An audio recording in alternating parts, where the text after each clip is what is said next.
Cheers, Rockets fans. Welcome to The Locker Line, an exclusive podcast from the home of the Rockets. Whoa! Sports Talk 790. Rockets! The Locker Line is proudly served to you by Carbox Clutch City Lager. It is good! Oh, yeah? Red Nation, get ready. Get ready. The Locker Line starts now. Welcome aboard.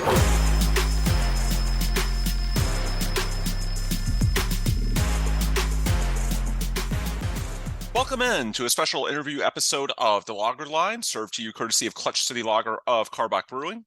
As always, it's hosted by me, Ben Dubose, along with my good friend out of Portugal, Paulo Alves. In addition to Carbach, I should also mention that this show is put together and promoted with support from our friends over at USA Today's Rockets Wire, where I'm the editor, along with Sports Talk 790, the official flagship radio station of your Houston Rockets. If you check out our Lager Line archives, which you can easily do at your listening provider of choice or by going to the link tree that's in our Twitter bio at the Lager Line, I urge you to take a listen, if you haven't already, that is, to our recent episodes, including our just-released 2023 free agency preview. That's where both Paulo and I spoke at considerable length with our tidbits, analysis, opinions, you name it, about what may happen in this pivotal offseason ahead for your Houston Rockets. So again, if you want our takes, there's plenty of those in the very recent archives. This episode is going to be a bit different because we've got a special guest here for an exclusive interview, and we want this to be about his information and insight. It's Michael Scotto, national NBA writer for HoopsHype, which is also a part of the USA Today Sports Media Group. Michael, thanks for joining us, and I'll start you with the most prominent question. The NBA draft is just 1 week away on Thursday, June 22nd. What's the latest you're hearing about the Rockets and what they may do at pick number 4 in the first round? Well, first of all, my pleasure on joining you. I would say that right now for Houston, the name that comes up the most is Amen Thompson. And if they stay at that, if they stay at their slot right now, but they're certainly open to listening to offers and are gauging the value of the pick as well. For potential win now players. I think certainly, for Houston, there's been a lot of speculation about, whether they can get James Harden and other free agents that I'm sure we're going to talk about. But it really starts with this draft pick and for the offseason at least. And, the general consensus is that Amen Thompson will be the pick if they keep it. If not, can they find a player that is a win now guy that makes sense for them, that would fit into that cap space and not necessarily mess up some potential plans that they have to use it going forward? Certainly, if they are able to land James Harden, he's going to take up a fair chunk of that money. And then, they've been linked to other players as well that are starting caliber guys. So I think therein lies a little bit of the issue. And of course, you can always draft someone with the 4th pick, take the best player available overall, and then flip the pick down the line, whether it's, on draft night or after in free agency. So that's the latest right now. I don't have a specific player that they're eyeing necessarily with that pick as of now, but if you know one thing about Rafael Stone, he's open to hearing and talking about anything, and certainly teams have called to inquire on that 4th pick. Yeah, the way it was described to me when I checked in a few days ago was that the Rockets wouldn't make a decision based on James Harden with the number 4 pick. In other words, they view that asset when you're talking about someone like Amen Thompson, who's just 20 years old, or Cam Whitmore, who's just 18, if he enters into the mix. Look, you're talking about someone that could be a fixture in your rotation for a generation. And James Harden turns 34 this summer. So they're insistent that the pursuit of Harden is not correlated with who they would select at that spot. However, there is a world in which if you find the right guy to trade number 4 for, then to your point, Michael, they would be more likely to sign James Harden. In other words, if you're able to trade pick 4 for a win now piece, then all of a sudden it might make more sense for them to go the extra mile to bring in James Harden in a way that might not if they're taking another young guy and it looks like the timeline as far as when they can compete for the playoffs and eventually beyond is pushed back a couple more years. So it's not so much that Harden would drive the decision, it's actually the decision that would drive Harden. The question is who that player might be. Now, the last couple of days, everyone's been talking about the Zion Williamson hypothetical. Shams had earlier in the week that Zion to one of the teams with the second or third overall pick might be doable, with the Pelicans eyeing Scoot Henderson. Rafael Barlow, who does Locked on NBA Big Board, mentioned that he had heard Zion as a potential target for the Rockets involving their 4 pick. Now I'm assuming the Rockets would have to pay more of a premium than Charlotte at 2 or Portland at 3, simply because the prospect at 4, likely Amin Thompson, not quite in the same tier, at least in the eyes of the Pelicans, as Scoot Henderson. But I have a really tough time gauging Zion's value. Clearly, when he plays, he's generational. And now he's locked up for a 5-year deal. And if he's right, again, absolute superstar. Yet he's also a guy who has had issues with conditioning and just in terms of overall durability. He's played in 30 games or less in 3 of his 4 seasons. I know you haven't reported on anything Zion related in terms of concrete rumors. I'm just curious your perspective, Michael, as someone that covers the league. What do you think his value is? Can New Orleans still get value close to what it would be if he was healthy, or are they potentially forced or willing to take something of a discount based on the concerns that accompany, I suppose, his medicals?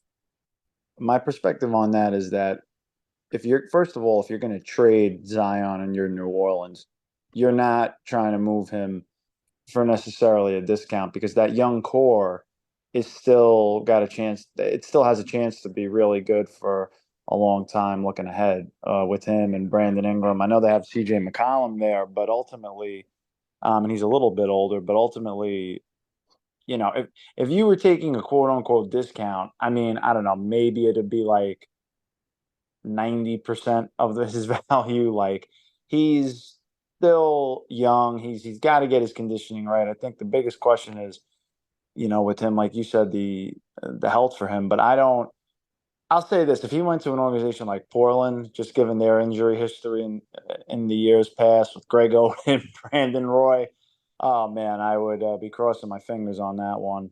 Yeah, I'd be nervous if I was him. But it sounds like from your perspective that if Houston was to try and make a bid for him, that it would take a lot more than just the 4 pick. You'd have to do the 4 pick and likely some sort of future asset or maybe a member of your existing young core. If he still is at 90% of his value, then it's likely 4 plus a pretty good asset on top of that. Yeah, because most of the league now, Houston will tell you that they don't view Amin Thompson as that big of a gap from the other guys, but ultimately the rest of the league views this pretty highly as a 3-player draft at the top. Mm-hmm. Like, Wembanyama is his own tier, and then Scoot and Miller are another tier. And then after that, there's a 3rd tier if you talk to most people. So with that said, I think that they would have to, they'd have to give more, but depending on the team, I don't know what their appetite would be for a guy like, they have a lot of young players, Alperen Şengün. I don't see Houston trying to move necessarily, unless it's something incredibly blockbuster worthy like Jalen Green or Jabari Smith. Given how high they were drafted, Right. Maybe, if you're getting like a big like Zion, do you maybe feel better about parting with a Şengün and things along those lines? Because even Zion plays essentially power forward, even though he could be positionless. So there's different ways to look at it. I just think that ultimately, if you're New Orleans, I think it's at least, like Shams kind of like hinted at it, that it's maybe more possible than in years past. But I think in years past, it was an absolute no. At least now, you maybe think about it. And I think that's a relative point that needs to be stated here. Yeah, I think that makes a lot of sense. We've been hearing throughout the offseason thus far that the Rockets are open to trading pick 4. We heard it last year. We heard it the year before. Nobody really bought it. This is really the first year where people are starting to buy it because of the change in direction when it comes to the rebuild. You talked about trading the pick for a vet. I want to address a different angle. You reported July 8th that... June 8th. June 8th, sorry. That Orlando was interested in moving 6 plus 11 to move up into the 3 to 5 range. And I'm expecting that the 3 range and the 4 to 5 ranges are two different things. But could you see from the Rockets' perspective them doing a move like that, or if they're moving off of 4, it's for a vet or more someone more experienced? I don't think right now there's an appetite for that right now, just to go from 4 to 6 and 11. I think that there would have to be, if Orlando was maybe looking to part with one of their younger players, then maybe it's a different conversation. But just the draft pick straight up, I'm not sure that that's enough for the Rockets to do. They've already got enough young pieces. You know what I'm saying? That's why they're looking to add a lot of veterans in free agency and try to improve as a win now team going into next year. When I say win now, I mean to make a leap. They're not going to necessarily be a title team next year, but to be a playoff team and move forward in that direction. Yeah, I guess one of the interesting things when you look at Orlando's roster, there are some young pieces. I know a couple of years ago it was reported that the Rockets like Jalen Suggs. Now, he's still young, but he's a bit more advanced than a rookie. He's going into year 3. Is that the kind of scenario that might tempt the Rockets if it's maybe 6 plus a young player as opposed to 6 plus 11, something along those lines? I would imagine it would have to be a young player, but I think it'd have to be more than Jalen Suggs. Respectfully, I don't think he would be the guy that moves the needle. If when I look at Orlando and you look at their core, Paolo's not going anywhere. I doubt Franz Wagner's going anywhere right now. Wendell Carter's on an incredible contract, and he's a very productive player. I don't think they'd be looking to move him unless it was a blockbuster move. I don't know if the 4th pick at that point is to do that. I think it would be more from Orlando's perspective to get into that top 3. If you can get a guy like Scoot Henderson and he falls to 3, then I think it opens up a Pandora's box of trade scenarios for the Blazers, who I think if they want to keep Damian Lillard happy, or happier, I should say, they're going to get a guy that's a win-now player. And I think that really is where a lot of dominoes could fall. Because if you're Charlotte, sure, they're going to listen to a bunch of things. But if you're Charlotte, you've got LaMelo. You've got LaMelo and Mark Williams as essentially your building blocks going forward right now. You've got a big and you got a point guard. Do you go with Brandon Miller and put him at the 3? Can Scoot Henderson and LaMelo coexist? That's the question you got to ask yourself if you're Charlotte. Obviously, Miller would be an easier fit of the 2, but you get risky at that point when you start going fit over talent. And I think there are more people in the league that would say that Scoot Henderson would be the number 2 prospect. And the reason I'll say that real quick is because, and this gets brought up to me a decent amount by executives, if Scoot Henderson and Victor Wembanyama had that duel that they did for the 2 exhibition games at the end of the year instead of the beginning of the year, this isn't even a conversation. It would be Scoot Henderson. So, Brandon Miller in the tournament was hurt, was dealing with the criminal case, and, didn't have a good showing in the tournament. So it's interesting to me that, Miller kind of leapfrogged Scoot there. I think that was, again, just more fit than anything, and logistics from people trying to make a determination on that. So the other thing is Charlotte could take Scoot and then hold him and try to flip him for something better because they think that why not? I think everything's got to be on the table. And we saw last year with Orlando, they waited till the very end and kept the cards close to their vest. The only thing right now going into the draft is that Victor Wembanyama is going 1 to the San Antonio Spurs. After that, I still don't think things are determined going forward as nearly as simplistically as people would like. I absolutely agree with you as far as, and what you've heard from league executives as far as how good Scoot is. I think it's sort of Paolo Banchero-esque from last year that he's falling to 3 in so many scenarios. My question will be, and I can't keep myself from asking this even at a personal level, do you see any way that the Rockets could be the team that's moving up to go and get Scoot? Could the fact that they say, oh, we don't have them in different tiers, be somewhat posturing that in a scenario where they do try to trade up, they want to, kind of look like they don't want it that much, so they don't look desperate. You think, and if so, what do you think the price would be like to move up if from 4 to 3 or 2 to get a guy like Scoot? When Kelly Iko came on the HoopsHype podcast and he said that they viewed Amin Thompson closer in that tier with Brandon Miller and Scoot Henderson more so than people elsewhere outside the league believe it to be. I took that as posturing because if the majority of the league views it to be a different tier, that's the consensus ultimately. So I thought it was posturing. Now, I think Houston has if you just look from an asset perspective, do they have enough assets to theoretically tempt Charlotte or Portland to move up? I think more so Charlotte than Portland because Portland will be looking for more of a win now player, and Houston's roster is loaded with younger guys with upside looking ahead. So I would think it would be a better opportunity with Charlotte, and Houston has a bunch of picks looking ahead. So those Brooklyn assets could be intriguing. Yeah, but the one thing about the Nets is they're not just going to tank. True.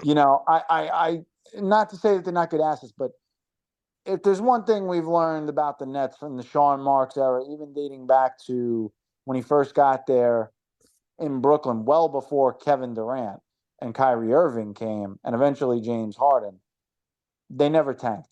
They they weren't good in the beginning, but they never tanked. So, and they have no incentive to do so. So with Mikal Bridges, who I think is an all-star caliber guy next year, if he plays the way he did after coming over from the Nets, and they have assets too where they're going to look to try to improve this team going forward. But to answer Paolo's question, I think if you're Houston and you're trying to move up to get Scoot Henderson, I think you've got to target Charlotte more because I think that their assets fit with Charlotte's timeline more and could intrigue them more than Portland, who's looking to win now more so with Damian Lillard as their franchise piece. I want to switch gears to free agency, but again, in the case of the Rockets, as you laid out earlier, Mike, they're very much connected because what the Rockets do in the draft may impact just how viable they are as a James Harden suitor. And this has come into focus a lot more in recent days. We were talking offline a few days ago, and both of us thought that while certainly possible, the Harden return was not nearly as inevitable as some of the media reports had made it seem like it would be. Now, this week, you're starting to hear more and more that, yeah, this is not a done deal. In fact, Stephen A. Smith went out of his way to say on ESPN's First Take that he doesn't think it's happening, that the Rockets aren't offering the max. At most 2 years, certainly not a 4-year and anything close to the max. And you're hearing a bit more rumblings about a potential return in Philadelphia. We know Kelly Iko reported on your podcast, Mike, that Nick Nurse had visited Harden a week or so ago. So again, while certainly not impossible, it's not nearly as inevitable as some of the narratives since Christmas had made it seem.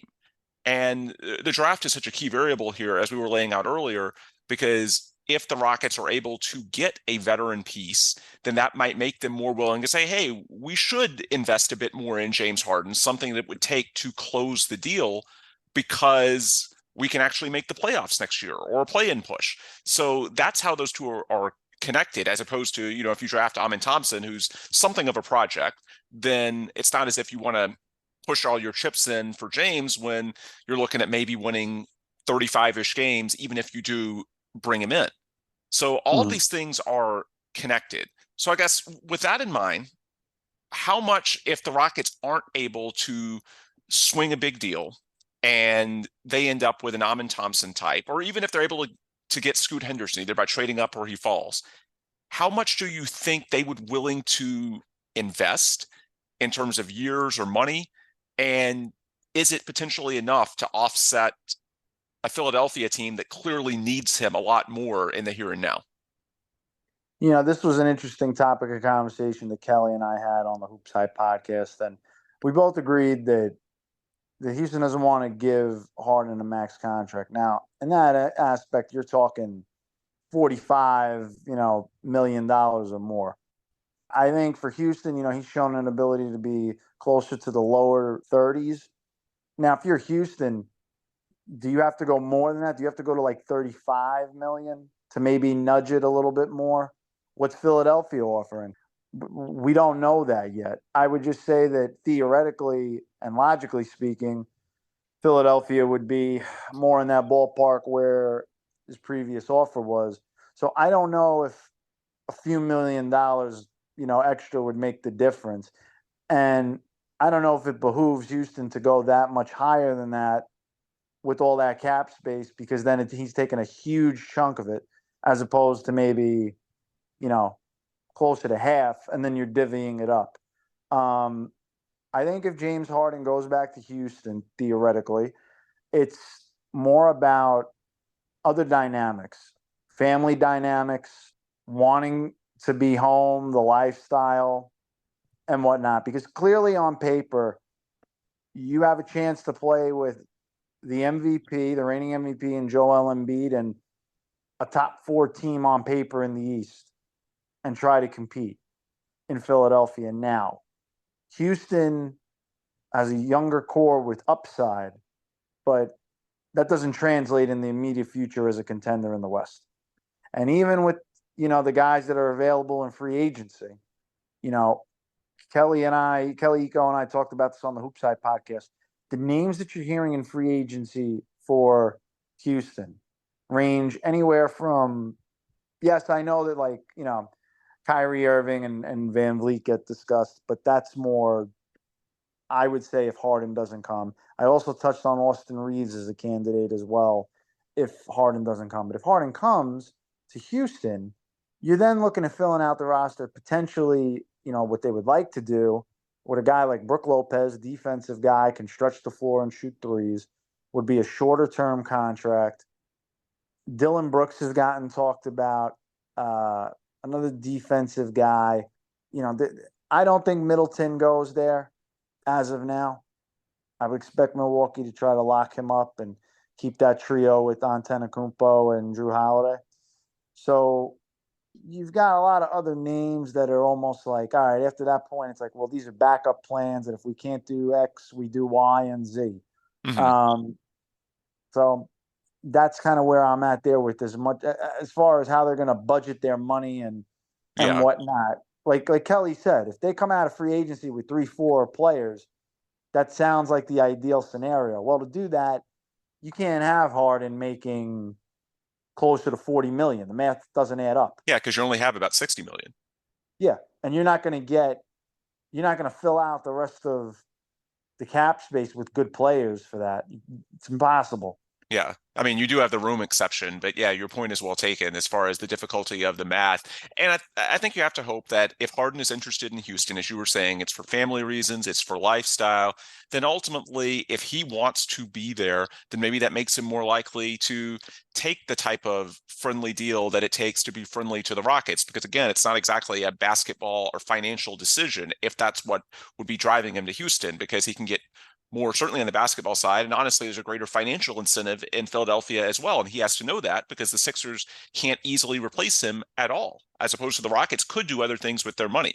So you have to hope that maybe some of this, the thing I pointed out on my most recent podcast is that everyone involved, the Rockets, the Sixers, and Harden, all of those camps have reason to do some posturing. You have to make it seem like you're willing to walk away from the table if you're truly going to get the other side to concede some things. And so maybe when push comes to shove, James is willing to relent, and some of the pessimism now is just, both the Rockets and James saying, hey, we don't have to do this. We do have other options, and we'll see if they can come to terms. But I agree with you in terms of the framework. You've got to have a reasonable amount left over, even though there is the $8 million room exception. Look, I don't think you can give him a $40 million annual value and then do what you want to do with names like Brook Lopez and Dylan Brooks. To turn back to the draft focus a bit and the potential link to number 4, look, we went as far as, if you could hypothetically get a guy like Zion, maybe that incentivizes Houston a bit more to say, yeah, we need to do what it takes to get James because you can make a push right now. Is there anyone else worth monitoring? I mean, it's such a unique offseason in that with the new CBA kicking in, there's situations that may change around the league, players that come available that weren't under the old CBA because someone needs to cut costs. There's also, Washington is having the leadership change, and there's reports today that Bradley Beal may be on the market. Now, I don't think he's a fit for the Rockets because he's 29 years old, and unlike Harden, doesn't appear likely to, well, he's not a free agent, so he couldn't give them a discount. So I just don't think that's going to make sense. Is there any other team that might be worth watching when it comes to the Rockets? Maybe, you mentioned in your podcast with Kelly, pairing Harden with another veteran. Is there any other situation that might be worth monitoring when it comes to this week leading up to the draft and the Rockets potentially swinging something? Yes, in my opinion, I think not just for Houston, but the rest of the league has to look at the Toronto Raptors because you got Fred VanVleet's free agency. You've got Gary Trent with an option to figure out what he's going to do in free agency. Obviously, most people think he'll probably decline it and become a free agent. So then you have Scotty Barnes, they've pretty much made untouchable. If they didn't try to trade this guy for Kevin Durant, I don't see them trying to move him this offseason, certainly. So then where does that leave Pascal Siakam? Where does that leave Pascal Siakam when it comes to teams that would potentially make sense, like, for example, the Portland Trail Blazers? Does it make sense for Houston if you think you're going to get Harden? Where would that kind of combination put you? It's something to think about and ponder. But, Ben, I think Toronto's the team that you got to keep an eye on. You had to keep an eye on them at the deadline. The deadline was more about OG Anunoby, but I think there are more variables now because you've either got to make decisions if you're Toronto, because eventually you're going to have to extend OG and Pascal. Are you willing to do that for the money? And you touched on Washington, and you've got Beal, and Kuzma's going to be a free agent. Porzingis, you don't know for sure yet. It's an interesting dynamic. I think, put it this way, I don't think the Bradley Beal stuff gets out, that they'd be working with his agent, Mark Bartelstein, at Priority Sports, if there wasn't a possibility that they were looking to potentially move him. And if you're looking to move Bradley Beal, that would signal a rebuild, which would then signal that Kyle Kuzma could potentially be a sign and trade candidate for teams. It would signal that, depending on what happens with Porzingis, the same thing. If you're going to go a full rebuild, a lot of dominoes still to fall, but Toronto's the first team I'm looking at. And then, as you touched on, Washington, also equally a potential mover and a shaker. And I guess there's also some three-team potential scenarios, like Miami was thrown out by Shams, I believe, as a potential suitor for Beal. Well, let's say that, they include Kyle Lowry for the purpose of matching salary, but Lowry doesn't really make sense in a rebuild. He might actually make sense for the Rockets as something of a veteran floor general, especially if it's a non-Harden scenario and you're looking down the list for somebody that can be a leader, a facilitator. Then even if it's not directly someone from Washington, maybe there's a three-team opportunity that's out there for a veteran simply because of how much money Washington, would have to be taking back due to the size of Bradley Beal's deal. Yeah, and I mean, Kyle would be a stopgap guy. Right. And also, for Ime Udoka to get a veteran floor general. And I think one thing, these things always matter to me. Kyle Lowry's a Mark Bartelstein client as well. So something to keep an eye on. You know how those relationships work and those dynamics. For sure. Yeah, so reverting back a little bit to the free agency side of things, you and Kelly talked about potentially giving an offer to Austin Reaves if Harden doesn't come. You mentioned Cam Johnson. Is it a foregone conclusion that the Lakers match even the max offer to Reaves? Because, and just as a PSA to the audience, for a team that offers him the contract, the deal is like averaged out and it comes out to $25 million a year. If it's the Lakers, it's 11, 40 something. Or I think it's 36, but yeah. Yeah, sure. So something close to that. So it's a lot of money on the back end, even though it's cheap on the front end. Do you think the Lakers just match whatever? And with Cam Johnson as him being obviously one of the key parts of the KD trade, will Brooklyn also match not anything but up to numbers that other teams wouldn't offer? What do you have any idea on what would be necessary to kind of scare Brooklyn away from matching a deal for Cam? Sure. I mean, I think first off with Austin Reaves and the Lakers, the scenario that's getting thrown out there is that they don't want a repeat of the Alex Caruso scenario, where they lose a guy for nothing. But I also would say that some around the league almost would want to see, would they really go that high on Austin Reaves? Do they believe that much in him? Because that's a significant amount of money if you're talking like, 4 for 100 or something like that to really push it as far as like he can get.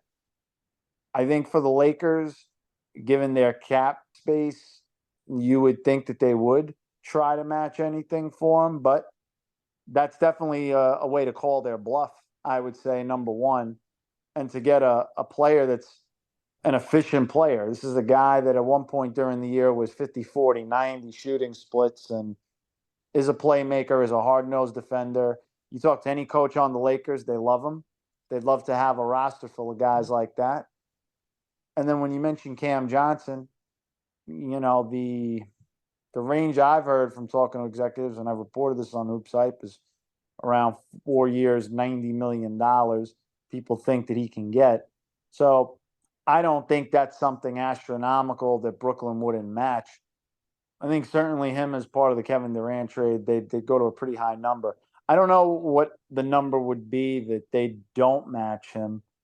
I just almost feel like in any of these scenarios, most times a restricted free agent, no matter what the number is matched so the team retains the asset and then could always flip it down the line. Even years ago, Paolo, you got to remember, like, the Nets try to make these high-priced offer sheets to the Wizards for Otto Porter and the Portland Trailblazers for Allen Crabbe at the time. Both were matched. And then ultimately were retained as assets. And, their value declined after that. But that was the thinking. You rarely see a team let a player that's a restricted free agent walk for nothing. So the last question I've got for you, Michael. So you talked in your HoopsHype podcast with Kelly Eco about two internal guys for the Rockets with uncertain futures, Jayshawn Tate and KJ Martin. I think Jayshawn, again, there is a little bit of an overlap position-wise with Jabari Smith Jr. and Tari Eason, two promising first-round rookies from a year ago. And also, we mentioned they have about $61 million in cap room. There's an easy way to increase that to the upper 60s if you were to offload Jayshawn Tate, who's on a pretty reasonable deal, to a team with cap room. So if you need a bit more, then Jayshawn strikes me as a guy that could move. You also talked about KJ Martin, who's got a non-guaranteed salary for next season, and there's two ways the Rockets could play it. If you decline his salary, he becomes a restricted free agent this summer. If you guarantee his salary, he's eligible for unrestricted free agency in the summer of 2024. I talked to some people with the Rockets. I was told they were certainly considering at one point making him a restricted free agent, which would make it probably easier to get a long-term deal because you'd be giving it to him a year early, and so you'd have a bit more leverage in your talks. He'd also be restricted. I don't think that's going to happen. I think they feel good enough about the guys they can get in free agency this year and basically the fact that they'll need that cap room that they're going to make him unrestricted. They're going to make him wait until 2024 so that they can have him on that lower figure. With that said, if he's on the lower figure, inevitably that throws his long-term future into a bit more flux because you're not sure if you're going to be able to keep him, especially if he hits unrestricted free agency a year from now. And then he has the same position overlap as well with guys like Jabari and Tari that we were just talking about. So with both Tate and KJ, what do you think their markets are? Are those guys that potentially make sense for the Rockets to move over the next week or two in certain scenarios? I think I'll start with Jayshawn Tate. I think with Jayshawn Tate, he's a guy that you can plug essentially on 29 other teams in the NBA. He's a great locker room guy. He's a great role player. He's efficient. And he's not going to cause a stir about his role or minutes or anything like that. The consummate pro and one of the veteran leaders on Houston. That's one of the reasons why they had extended him. I think the extension he had was good for him at the time. It gave him a lot more money in a shorter time, but also made him an even more attractive trade piece if you're going to move him. I certainly think contenders would value Jason Tatum particularly. And when you look at KJ Martin, my thought is somewhat similar to you, Ben, in the sense that if you are going to get 3 or 4 free agents, you need the cap space. Now, yes, does it open up that KJ would become unrestricted the following year? Yes. However, you still would have bird rights, number one, to offer him a lot of money, which, again, he's not going to get a max. Let's not get crazy. But at the same time, you can still retain him, go over the cap and things of that nature, number one. Number two, with KJ, you could always then do a sign and trade a year from now if you feel, as you pointed out, that there is a bit of a logjam. So to me, there's ways around that. And I just think that that's not the priority at the moment. Yeah. So to you, it sounds like Tate is more reasonable to move this offseason than KJ from a Rockets perspective. Well, that's a good question. I would think the logistics of moving Tate would be easier because he's already under contract. Right. You know, if we were going to move KJ, it'd have to be a sign and trade, and there need to be more dominoes to fall. So logistically, I'll go with Jason Tate. And I do think Jason is going to have more value broaderly across the league, given his contract, given the type of player he is, and his role right now. And there's a greater incentive for Houston to move him too, because they could clear that cap figure. Yeah, it's a higher number than KJ at present. Yes, you know, and the other thing, and I don't really want to go down a rabbit hole here, but you know, you got to also see. You never know what they could do. Kevin Porter Jr.'s contract is uniquely structured as well. So, yeah, let's put it this way: Houston has plenty of ways to find them money, and even more of it. For sure. That's a good place to leave it. Folks, he is Michael Scotto, national NBA writer for Hoops Hype. You can follow him on Twitter at Mike A. Scotto. As for myself and Paolo, follow me on there at Ben Dubose, Paolo at Paolo Alves NBA, and the show, The Logger Line, simply at The Logger Line. If you go there, you can hit up our link tree and you can find content from all of our friends, sponsors, and partners as well. Shout out, as always, to Clutch City Lager of Karbach Brewing. With that, we'll put a bow on this episode. For Mike and Paolo, I'm Ben. Thanks as always for listening, and please come back soon for another new episode of The Logger Line.